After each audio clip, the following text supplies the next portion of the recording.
Danas ću vam pokazati kako da napravite ruku za ruku. Potrebni su vam ovo, ovo i ovo. Prvo ogulite papir. Stepate ovali i odlepinu papira.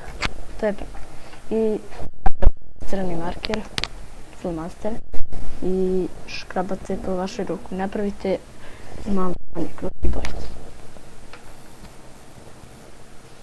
Napravite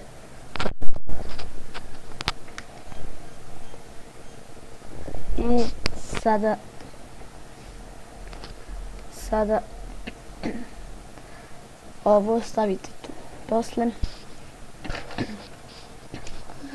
stavite malo žutog. Ćemo sačekati dok stavim ja. I napravite ovako. Posle toga uzmete malo žutu i potom je malo iškrabate po crvenoj. Iznad crvene mislim. A možete i ljubičastu. I možete isto i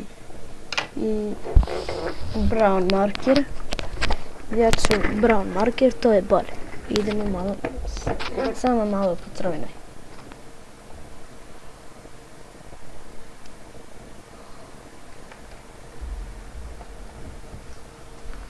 I to će izgledati ovako.